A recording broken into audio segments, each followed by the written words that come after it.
Oke, jadi triknya itu kayak begini ya. Jadi kalian harus flash dulu ya, menggunakan firmware yang global ya. Ya di sini gue sebagai contoh aja ya, gue pakai menggunakan MIUI 9. Ini cara ini bisa kalian gunakan sampai ke MIUI 10 ya. Di MIUI 11 ya, khusus untuk MIUI 11 itu udah gue coba ya, dan ternyata bisa memang di MIUI 11 menggunakan cara seperti ini, tetapi nanti ketika kita bypass micloud-nya itu dia ada bugnya ya, patch wifi-nya itu mati ya, jadi kita nggak bisa pakai wifi khusus untuk di MIUI 11 ya. Untuk MIUI 10, 9 dan ke bawahnya itu semua stabil ya, untuk sensor semuanya stabil, sensor semuanya nyala, wifi nyala, jaringan, telepon masuk telepon keluar juga semuanya normal ya.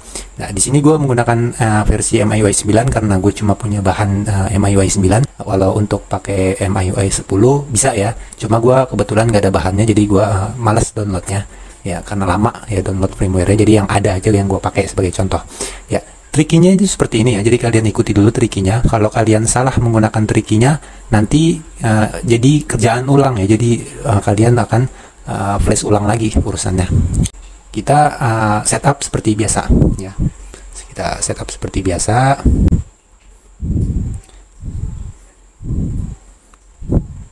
ya. Oke, untuk hubungkan ke jaringan ini kita harus lewati ya, karena kalau kita hubungkan dia ke jaringan otomatis micloud-nya itu akan terkunci ya, atau terlock ya, jadi kita harus lewati ya. Ini kebijakan privasi, kita okein aja. Nah, untuk slot SIM ya kita copotin ya. Jadi di sini kalian bisa lihat ya, SIM tray-nya gue copotin ya. Yang pertama tadi untuk WiFi kita lewati biar nggak terkoneksi dengan internet.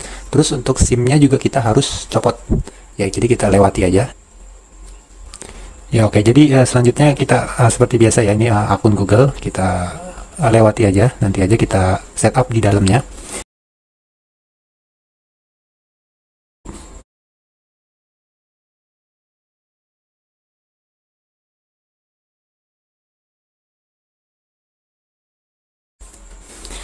Ya oke, dia sudah masuk ke beranda aplikasi ya.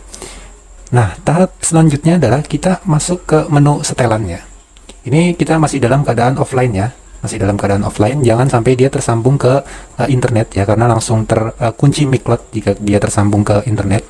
Ya, kita masuk ke setelan ya, terus ke tentang perangkat atau tentang ponsel. Tap 7 kali versi MIUI-nya ya, untuk mengaktifkan opsi developer ya, developer option. Ya, kita masuk ke developer option itu hanya untuk mengaktifkan ini dia, OEM unlocking sama USB debugging.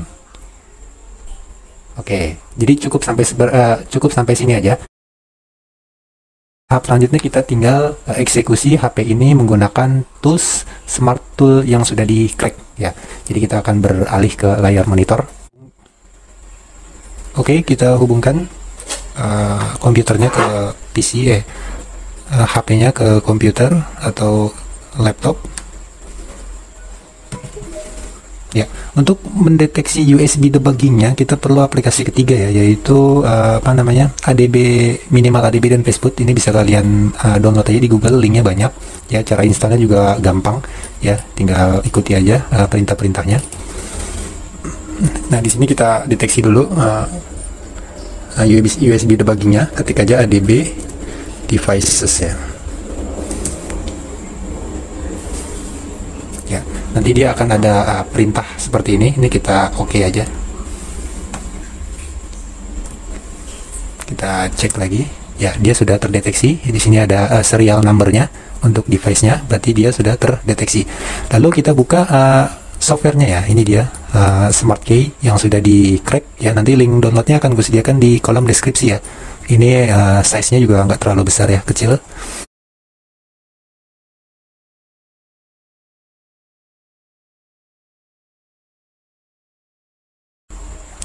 Ya oke, oh dia udah terbuka ya, salah gua. Ini ada sudah di sini.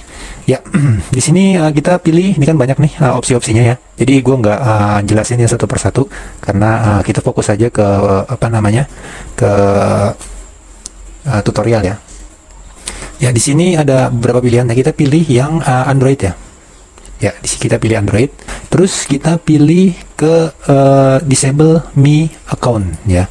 Karena kita masuknya ke USB debugging ya, artinya kita masuk ke ADB ya, ADB ya. Yang di bawah kan ini ya Facebook ya, untuk menu Facebook. Jadi kalau kita menggunakan fitur yang di bawah ini, kita harus masuk ke menu Facebook ya, karena kita masuknya ke menu USB ke opsi USB debugging ya, jadi kita masuknya ke menu ADB ya. Ini tinggal kita unlock aja ya, kita tinggal unlock sekarang. Coba kita tes dulu infonya ya, infonya apakah dia terdeteksi HP-nya. Oke, dia di sini sudah terdeteksi ya HP-nya ya. Ini kita nyalain aja dulu. Nah, baru kita unlock ya, kita tap atau kita klik tombol unlock. Ya, dia sudah berjalan. Oke, di sini ada keterangan tadi ya, terus HP-nya langsung reboot sendiri otomatis ya. Ya, sekali lagi gue bilang ya, ini HP-nya retribusi ya. Jadi HP-nya memang sudah bypassan ya, garansinya garansi distributor yang diretribusi ya, atau dibuat ulang ya, jadi di bypass Mi account-nya. Ini termasuk kasus yang susah ya. Jadi kalau HP-HP retribusi itu memang ada sulit untuk di bypass Mi account-nya ya, atau Mi Cloud-nya ya. Ya, di sini kita sudah berhasil ya bypass Mi Cloud-nya. Di sini ada keterangan waiting for debugger ya, ini nggak apa-apa ya. Jadi kita foreclose saja, nggak apa-apa, itu nggak usah di ituin. Yang penting yang lainnya itu masih normal ya. Sekarang kita sekarang gua akan coba untuk koneksi HP ini ke internet ya, dengan menggunakan jaringan WiFi.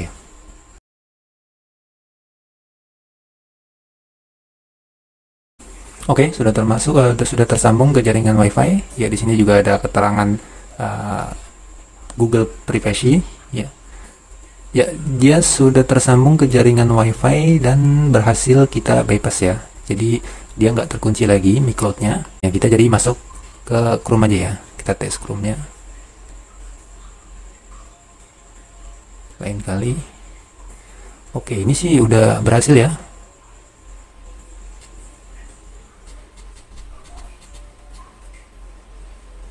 Ya oke lah, sudah berhasil ya kita bypass Mi account-nya ya. Ini YouTube bermasalah karena harus diupdate Google Play Service-nya ya. Jadi Google Play Service-nya harus diupdate. Ya, jadi kita harus masukin akun Google dulu. Ya, ya pokoknya intinya kita sudah berhasil untuk bypass Mi account di HP Xiaomi Redmi Note 4X yang retribusi ya, statusnya ya. Statusnya retribusi. Jadi jika kalian menemukan permasalahan-permasalahan lain ya dalam membypass Redmi Note 4X ini yang terkenal bandel ya, Mi Cloud-nya itu, kalian bisa tanya-tanya aja di kolom komentar. Insya Allah kalau ada waktu bisa gua bantu atau bisa gua jawab cara mengatasi